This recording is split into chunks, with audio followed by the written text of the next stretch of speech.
Hey, Crime Salad listeners. Welcome back to another episode of Crime Salad, where we talk true crime. My name's Ashley. And I'm Ricky. And this week's going to be a little bit different.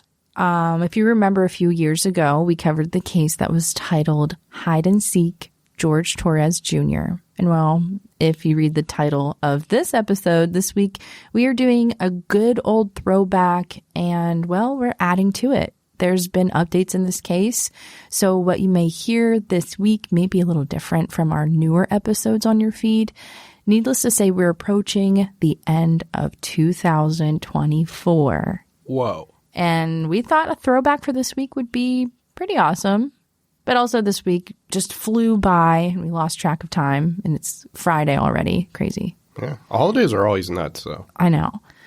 Now, Ricky and I, we have been Crime Salad's host since 2018, and we started recording in our bedroom under a blanket to try to dampen the echoes. Over the years, we have grew so much with the help of our listeners, and we hope that you know that we appreciate you so much for supporting us along our journey. The blanket worked, though. Yeah, but yeah, it's been a journey. You know, now we've moved a couple places. Now we're in a studio, which is really cool. Now, at the end of this episode, you will get the most recent updates of this case. Again, it may sound a little bit different, but just be patient with us and be sure to subscribe wherever you're listening so that you get a notification when we post a new episode.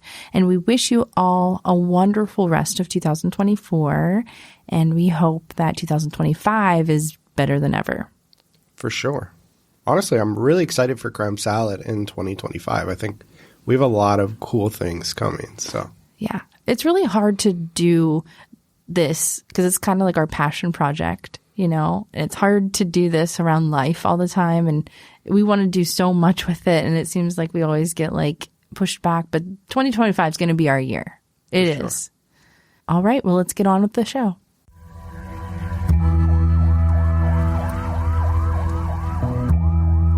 Welcome to the podcast Crime Salad, where we talk true crime. I'm your host, Ashley, and with me always is my husband and partner in crime, Ricky. The purpose of this podcast is to honor the victims through ethical storytelling in the hopes of preventing future tragedies. We want our stories to resonate and educate others in hopes that some of these similar cases with identifiable patterns can be prevented. Now, before we jump in, please let us warn you that this is a true crime podcast. The details of this episode may be triggering to some listeners. Listener discretion advised.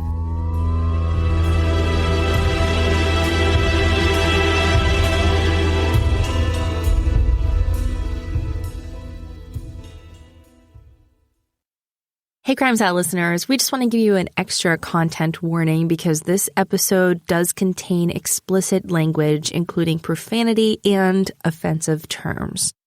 If you are sensitive to strong language or uncomfortable with graphic content, we recommend you skip this episode or proceed with caution. We strive to present the facts of each case accurately and respectfully, but the subject matter of true crime can, on occasion, be graphic in detail and include coarse language. Please prioritize your mental health and well-being while listening. All right, let's jump into the episode. Tell me exactly what happened there. My boyfriend and I were playing last night, and I put him in his case and we were playing, and like kind of hide and seek kind of thing. So I fell asleep and I woke up and he was dead in the suitcase. So I don't know what happened. Right, okay, what's your apartment number? 3. Apartment 3? Yes, like he has like blood coming out of his mouth, and I don't know if like he had like an aneurysm or what happened. Right, okay, all right, okay. Listen, we're getting help out there too. All right, okay. Okay, Right now? Okay, 40, yeah, man, listen, we're on our way out there. You're at 407-716-8684. Okay, is he hanging from somewhere or what, ma'am? No, I pulled him out of the suitcase. I tried giving him CPR. Okay, so he was in a suitcase? Yes, and I fell asleep. Okay, how old is the boyfriend, ma'am? 42-year-old male. All right. Okay, we're sending help out there. Sheriff's officer anywhere out there? Yes, I'm sorry? Yeah, okay. All right, listen to me. Okay, I just need to confirm this. All right, I understand. I just need to confirm this. Is he awake at all? Is he conscious at all? No. He's purple. Is he breathing? No. All right. I need you to get him on the floor, flat on his back for me, okay? I did. I tried giving him CPR. All right. I tried giving him CPR. Yeah, okay. But nothing happened. He's purple. Okay, listen to me. There's a defibrillator available. I need you to get it for me, okay? What is it? You have an AED available? No. All right. Are you right by him now? I'm sorry? Are you right by him now? Yes. Okay. Lay him flat on his... Okay, ma'am, listen. So is he cold and stiff? Yes. Okay. Well, he's not necessarily cold, but he's stiff. And Right, he's okay. purple. All right, listen to me. Listen to me. I want you to lay him flat on his back for me on the floor. I did. Removing the pillows. Okay. Yes, I did. All right, okay. He's stiff and purple. Right, okay, listen. Okay, man, that's fine. We're still going to do compressions on him, okay? All right? Place the heel of your hand on his breastbone, right in the center of the chest, right between the nipples. Yes. Put your other hand on top of that hand. Baby, I'm telling you. Just by looking at him, you can tell. Okay. Please! Okay, he just gurgled. Okay. Listen to me. All right, I want you.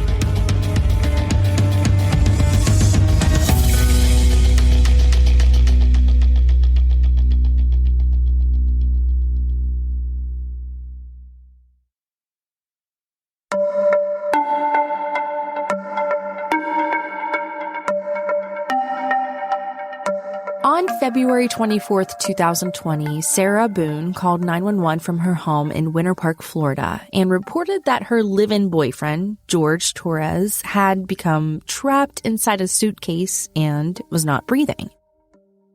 The dispatcher urged her to perform CPR, but Sarah claimed that she wasn't able to do so.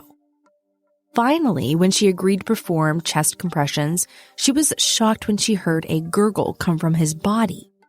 Despite the belated efforts, when the police arrived, they found Jorge dead. Now, at first, Sarah Boone's story seemed plausible, and she was understandably distraught. However, as the investigation progressed, the police began to uncover inconsistencies and strange behavior on her part. The evidence suggested that George's death was not an accident at all and fell under a category of second-degree murder called depraved indifference.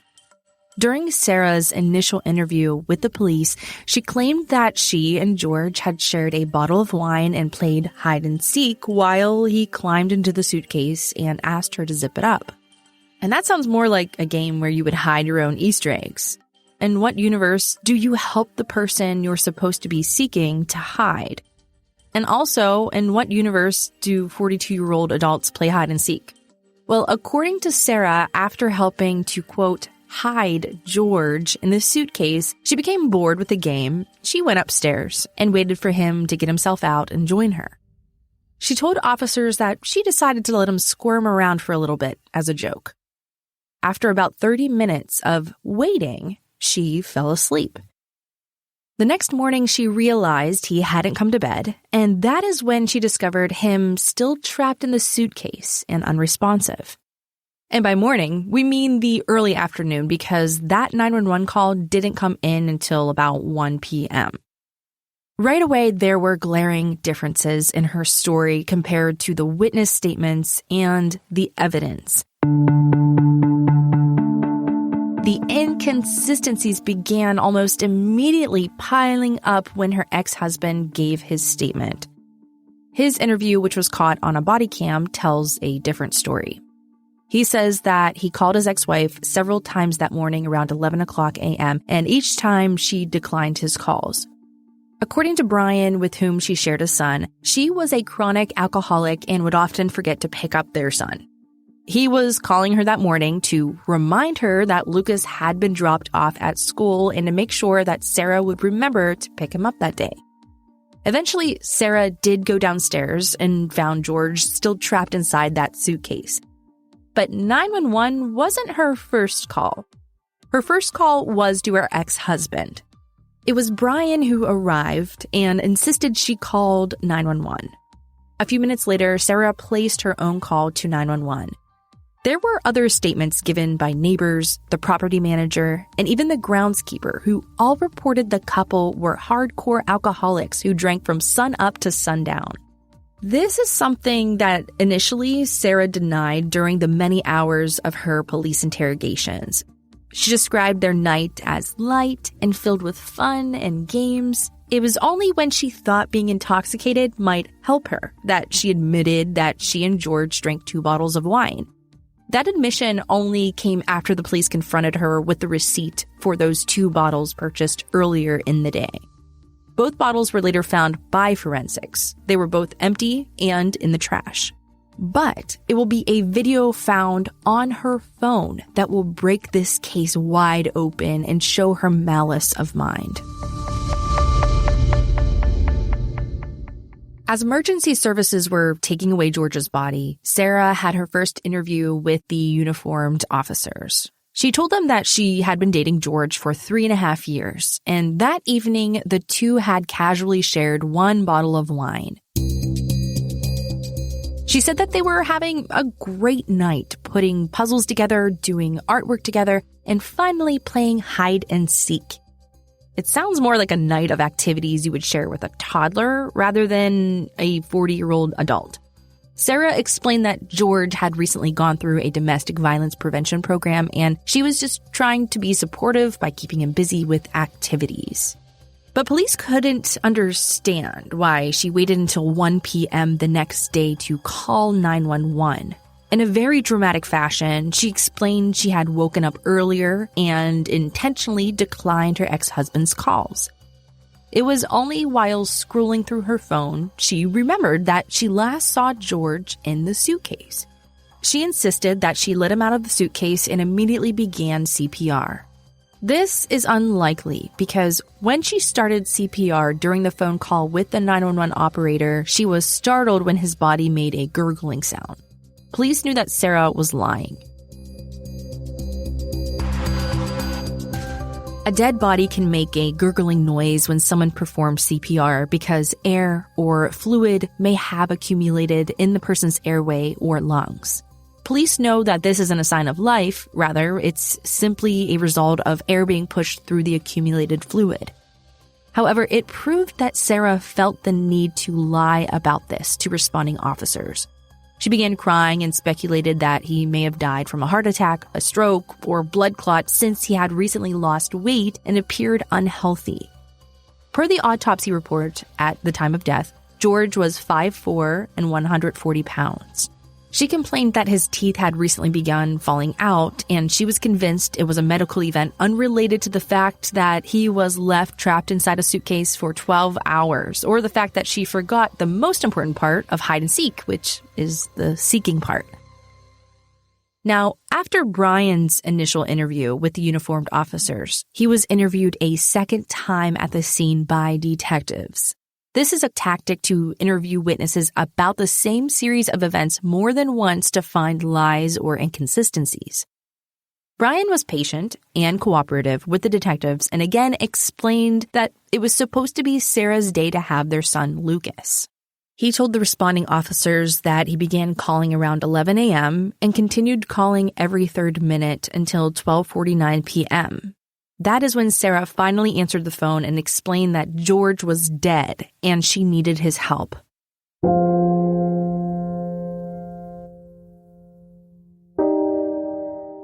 When he arrived, he insisted that she call 911 immediately. Instead, she went outside, stating that she needed a drink and a cigarette. Once she had her drink and cigarette, he insisted again that she call 911.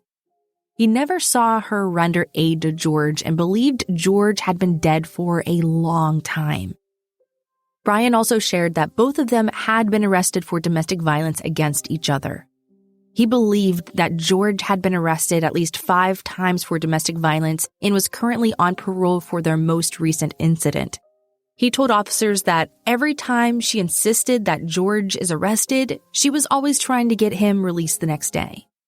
He believed they had a volatile, codependent, and toxic relationship. When homicide detectives showed up, Sarah gave them permission to search the residence and take all other electronic devices. Whether she was cooperative or not, they would have seized all those devices anyway after obtaining a warrant. She encouraged the detectives to pay special attention to her phone as she believed that there were photos and video evidence that would paint her as a victim of domestic violence. What she didn't know was that she was so drunk the evening prior that she had forgotten all about the videos she took of George trapped in the suitcase. Those videos were the smoking gun that told a very different story. Detectives were shocked after watching all of these videos.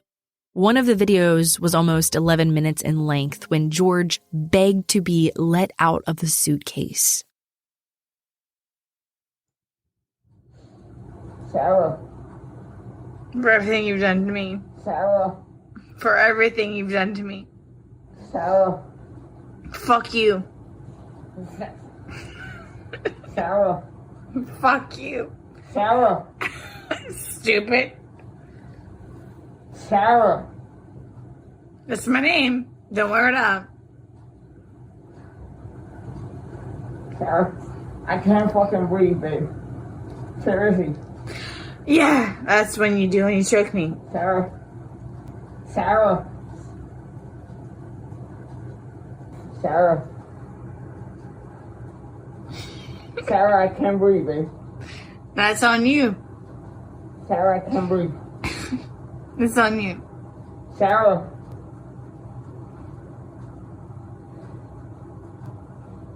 Real or ransom. Might want to get video for it extra. Because I got this. Sarah. Real or ransom. Sarah.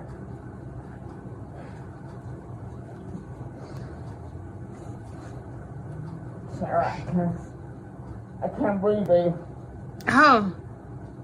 That's what I feel like when you ching on me. Sarah. Fuck you. Fucking breathe, Sarah. Yeah. You should probably shut the fuck up. Sarah. Shh.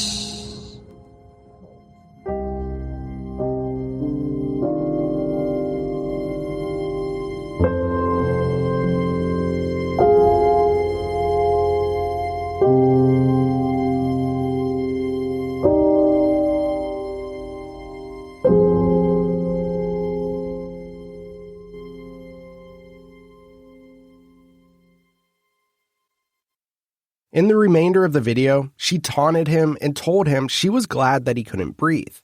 She told him there were many times that he cheated on her that she felt like she couldn't breathe either. Later, she clarified to detectives that his cheating occurred on his phone and not in real life.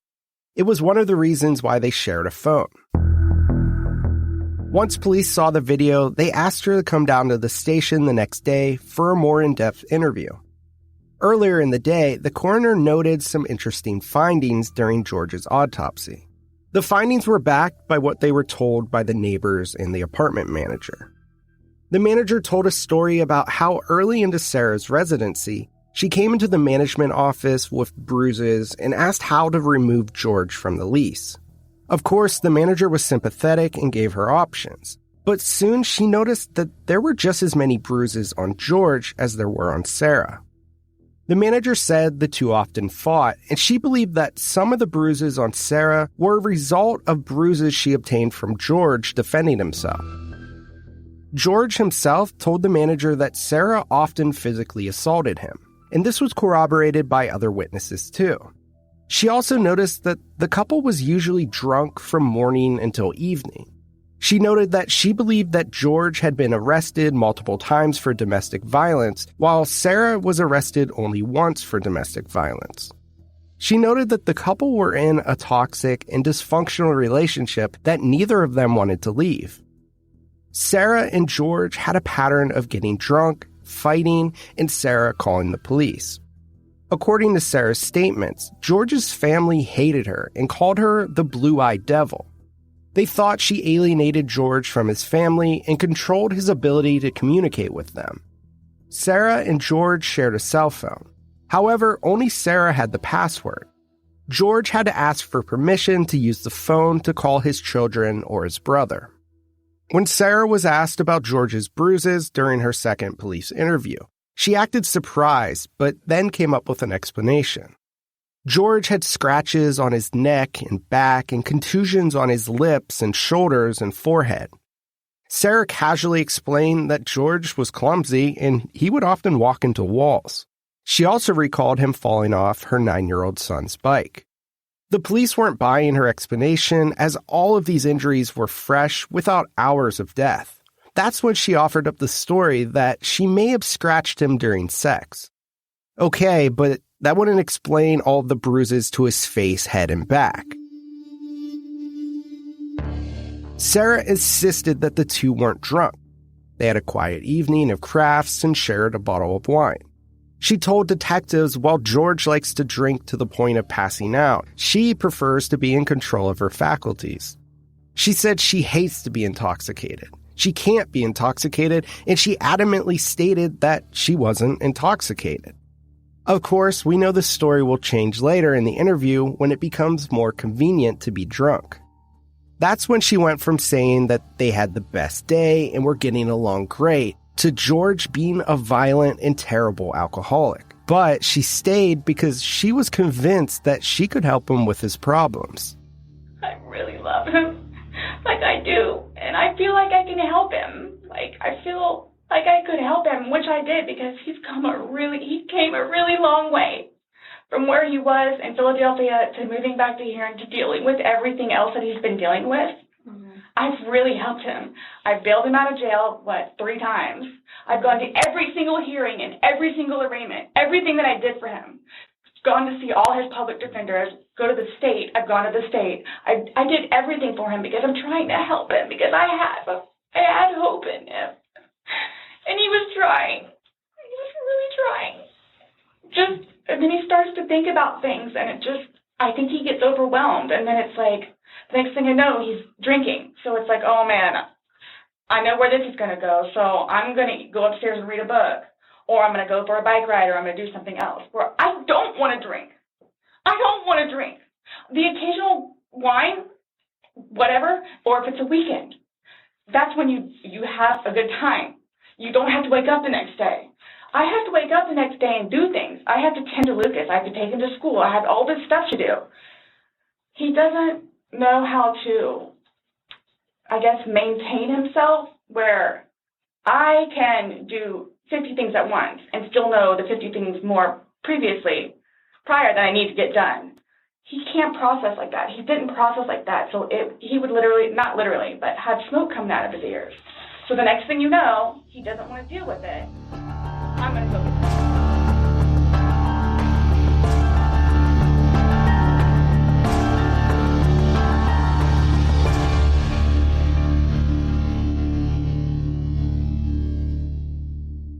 You have probably noticed she adds a lot of unnecessary detail and information. This is something she does throughout the entire interrogation. It's beyond nervous chatter. When a person is being interrogated by police for a criminal investigation, adding in answers with a lot of useless and meaningless detail can be a tactic used by the person being questioned. This tactic is commonly referred to as over-inclusiveness or verbose denials. The purpose of this tactic is to overwhelm the interrogator with a flood of information, in hopes that the important details gets lost in the noise. By providing a large amount of information, the person being questioned may also hope to confuse or mislead the interrogator. After the police showed her the video on her phone of George begging for his life, she was shocked to learn that they didn't see her as a victim. They played a second portion of a video they also found on her phone where George can be heard begging and pleading for his life. In the second video, they hear a large thud and they accuse Sarah of pushing the suitcase down the steps with George inside. She admitted to this, forgetting it contradicted her earlier statement that the suitcase was broken and already downstairs in a donation pile. In another video, the suitcase is shown upside down, which would have put extra pressure on George's heart and his lungs and made it virtually impossible for him to breathe or escape. Of course, this is a line of questioning she doesn't want to discuss, so instead, she tried distracting the investigators with more useless information, like talking about George's ex-wife, describing her as bonkers and a monster for constantly asking him for money to support his children. And at this time of the incident, neither Sarah or George were working. They were both actively seeking employment, which had to be difficult when you're both allegedly drunk from sunup to sundown. Eventually, Sarah did admit to turning the suitcase over, but she said it was because she wanted to make it easier for him to escape. She insisted there was a 2-inch gap where all he had to do was insert his fingers and open the suitcase, and that's something that the police denied existed, and this angered Sarah. Reality didn't matter, facts didn't matter, and evidence didn't matter. Sarah said there were 2 inches and she wasn't going to listen to arguments otherwise. She became extremely angry and belligerent in the interview, accusing the detectives of wanting to manufacture evidence when it was her who was manufacturing facts that didn't exist.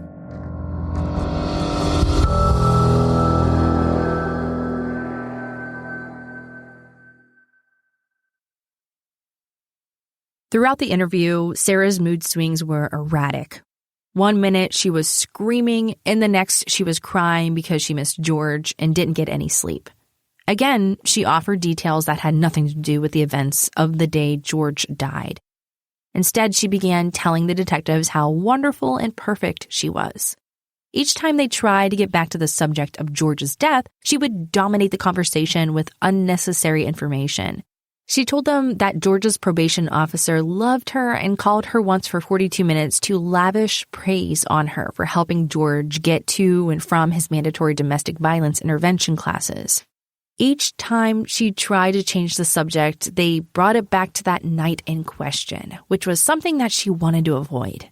Eventually, she had to come up with an explanation as to why she refused to open the suitcase.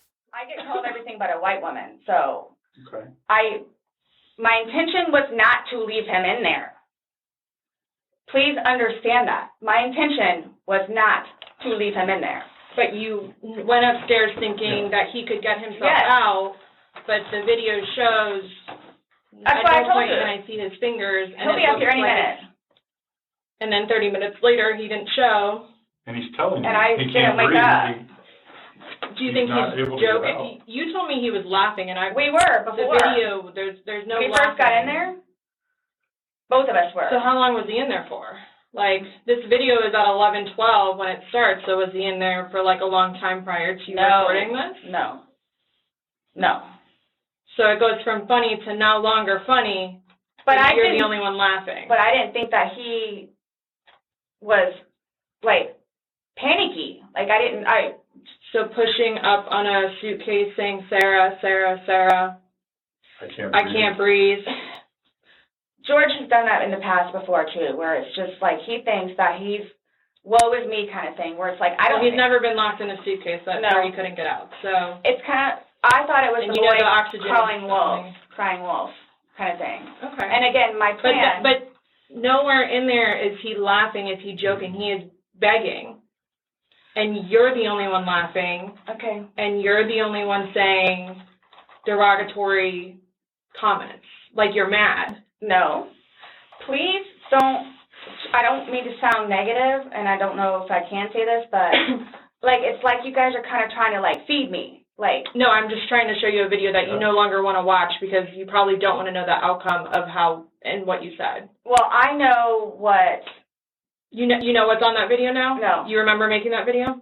oh, Why don't you remember making the video? probably because we had been drinking. But you weren't drunk. No. Just because I went upstairs and, just You because told you're us- drunk doesn't mean told us that several you, times that you were not drunk. You said that you had your wits about you. You said he had his wits about you. mm-hmm. You said that you don't like not having your wits. In my experience, if somebody cannot remember doing something to the extent of making 2 videos and taking a photo, they are intoxicated. Okay. I understand where you all are coming from. Well, I we're get just it. trying to make sense of it. We're I trying get to it. figure out We're trying to figure out.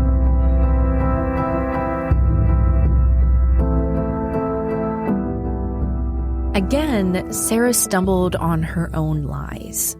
Now that it was convenient to be drunk, she changed her story. Sarah finally admitted to being intoxicated.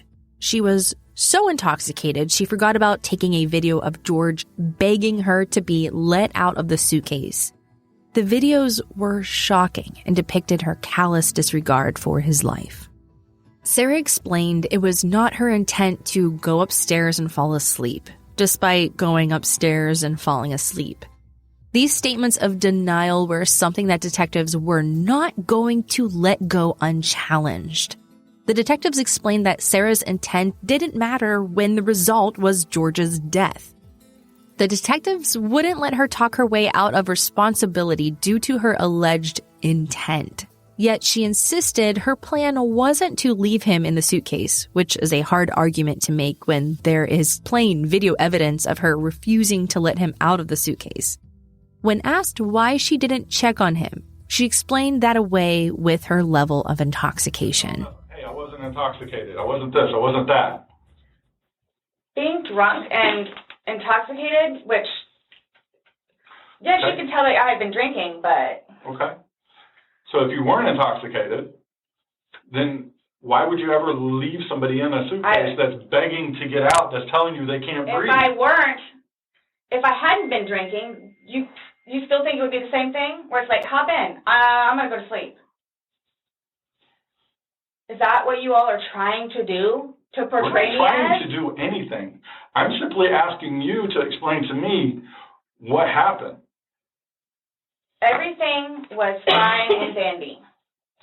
Everything call it fine and dandy. Was fine and dandy.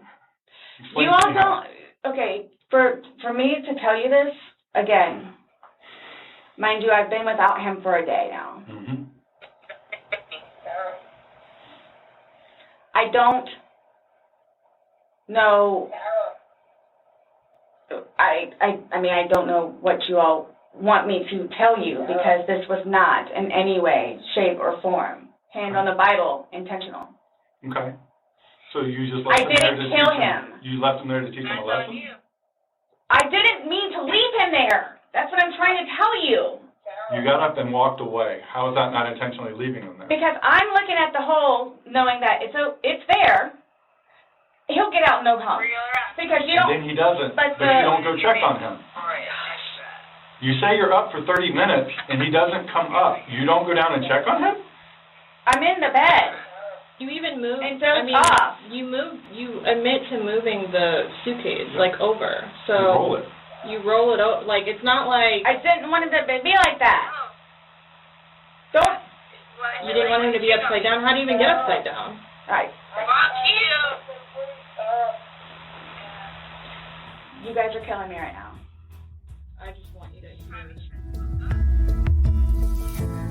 While Sarah continued to deny responsibility, the detectives played the video of George begging for his life, begging to be let out of the suitcase, and telling Sarah that he couldn't breathe. When they asked why she didn't call 911 when she first found him, she explained she didn't know what to do because she didn't know how horrific it was, nor did she want to get in trouble. Originally, she confided in her ex-husband that George had died and begged him to come over to help her. Detectives speculated that she may have thought her ex-husband would help her dispose of George's body so she could escape responsibility. This was something that she adamantly denied. However, it doesn't explain why her ex-husband had to force her to finally call 911. Sarah insisted that she thought George's continuous cries for help were just, quote, crying wolf. This didn't make sense. The phrase crying wolf is used to describe a situation where someone warns of danger or a problem, but they have done it so many times in the past without any real cause for concern to the point that it's hard to believe them, even if the danger is real. Well, this made zero sense to detectives since Sarah had told them this was the first time she had ever zipped him up in a suitcase. Again. Okay. So when he asked to be let out, what's your reasoning for not letting him out? When I was upstairs? No, when he's asking on the video. He asked multiple times. He asked to be let out. I can't breathe. Why didn't you let him out? Well, number one, number one, I had no idea it was going to end like that. Okay. Number one. Okay. Number two, just, you know what? I'll give you 5 minutes or so in there. They'll give you 5 minutes or so. 5 minutes for what? Well, based off the video, one video is at 11:12 and the next one's at 11:23, so you actually gave him at least 11 minutes per video recording.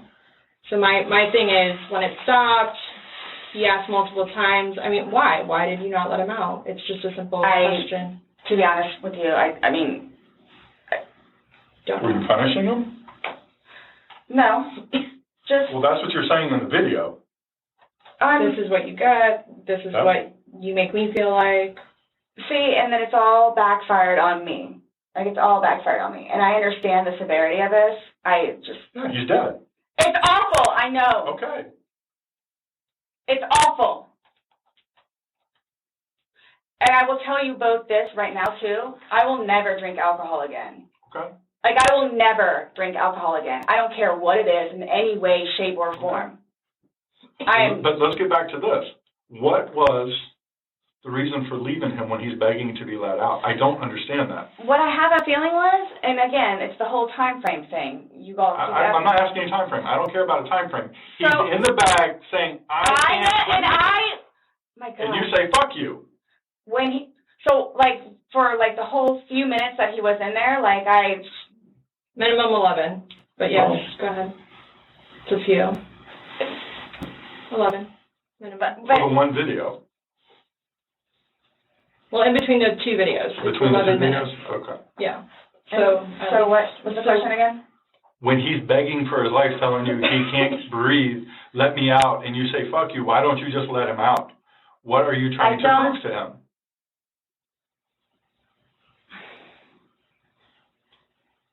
There was obviously something in your head that you were thinking of when he was asking to be let out, and you're like, again, it's the boy calling wolf. Okay, but where does this game end? You say this is a game. Obviously, she sounds lovely, doesn't she? Her voice, her words, her demeanor, and her body language all lacked remorse or responsibility. What you can't hear is when she gives the detectives a stern look as if she wants them to stop talking, or when she rolls her eyes at them for daring to point out her actions. Now, what's interesting is detectives asked Sarah about her endgame. Since this was allegedly a game of hide and seek, they wanted to know when the game was going to be over, and why she taunted him instead of, quote, finding him. These are all logical questions to which she had no answers. She told the detectives that their line of questioning wasn't fair to her. Her responses were nothing short of ridiculous. She believed that the fact she lost her boyfriend should be punishment enough. At one point, she even cried that the entire interrogation was unfair to her. As the interview began to wind down, her biggest concern was if she was going to get her phone and laptop back that day. Her other biggest concern was how she could get his engagement ring from his body. When she was told it would be given to his family, she explained, well, she purchased it for him. Learning she wouldn't get this ring back caused her to pivot to her safety. She wanted to know what the investigators were going to tell George's family. Then she dramatically explained her life was going to be in danger and that they would try to kill her. She wanted to know how the police planned to protect her from George's family. And they had a simple answer. They were going to arrest her. As Sarah was arrested and charged with second-degree murder, she insisted that George's death was the result of an accident. She repeatedly told officers that she didn't have any intent to harm him, as if that would absolve her responsibility. While in jail, you'll be surprised to learn that she has been combative, uncooperative, and fired several rounds of attorneys. She has written to the judge repeatedly complaining of her treatment behind bars or the incompetence of her legal team. So it was a surprise to learn that her new legal team is going to assert the battered woman syndrome defense. It's a legal strategy used in cases where a woman is accused of a crime, such as a murder, that was committed in response to long-term abuse and violence by her partner. This defense is based on the idea that a woman who has experienced prolonged physical, emotional, and psychological abuse may not have the ability to make rational decisions or to understand the consequences of her actions at the time of the crime. It's often used when the perpetrator wasn't in immediate danger, but the cumulative years of abuse still placed in her brain in a fight or flight mentality. This will be hard to prove after hours of interrogation audio where she insisted they were getting along after a night filled with toddler activities. It will be an especially difficult defense given all the eyewitness testimony that Sarah was often the abusive partner. Her trial is set for later this summer in July of 2023. And that completes this week's episode. Thank you so much for listening. And before we jump off here, we have 2 new patrons this week. We want to welcome Ruby and Karen.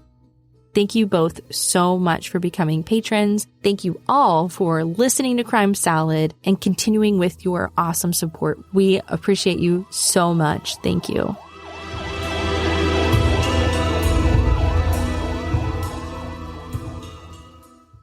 So a few updates in this case that we've all been waiting for forever. Sarah Boone, a Florida woman, was convicted of second-degree murder on October 26th, 2024 by an Orange County jury. So 4 years later, we're finally getting something.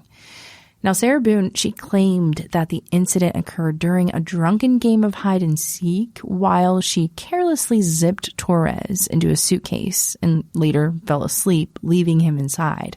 And the following morning, she found her boyfriend unresponsive, still inside the suitcase. So Boone, she testified that the pair had been drinking, joking about Torres fitting into the suitcase, yet she also admitted to videotaping Torres while he was inside the suitcase, and she mocked him. So there is video evidence that Boone took that we described in this episode, where you can hear her saying, "This is for everything you've done to me," as Torres begged for help and said that he couldn't breathe.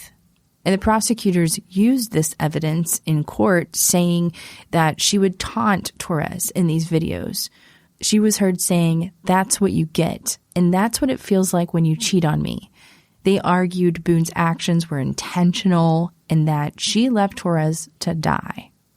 Now, the defense, on the other hand, they argued that Boone claimed Torres abused her, citing a history of physical and mental aggression, giving her the description of battered spouse syndrome, and said that she acted out of fear. She claimed that Torres could open the suitcase because he had 2 fingers popping out from inside. And she said that the situation just escalated quickly, and she expressed regret. Now, one of the biggest things in court was the family impact statements. George Torres Jr.'s family members, they spoke out during the sentencing, and they expressed their deep emotional toll his death had on them. Blanca Torres, his mother, tearfully stated that Boone not only killed my son, she killed a father, a brother, an uncle, and her son's death affected her entire family, even his daughter, Ana Victoria Torres, who shared the emotional and mental toll, including that she has experienced chronic depression and anxiety. She recounted waking up, screaming daily in the year following his death, struggling to accept reality of his absence, which would be just so hard for a child, losing their father to this horrible act. And his sister, Victoria Torres, noted the lifetime of pain Boone caused their family. Sarah Boone, on the other hand, claimed that she was a victim of abuse by Torres, alleging that, he had subjected her to physical violence, including being punched, kicked, stabbed, choked, and also raped. And she also described her feelings about the relationship, saying that she forgave herself for falling in love with the monster, yet she maintains that she still loved him and forgives him despite all of the abuse. The presiding judge, Michael Kranick, denied Sarah Boone's early request for a new trial. The request cited alleged prosecutorial misconduct and other complaints, but it was rejected based on a review of trial evidence and rulings. Sarah Boone's life sentence reflects the severity of her actions, and the court agreed with the prosecution.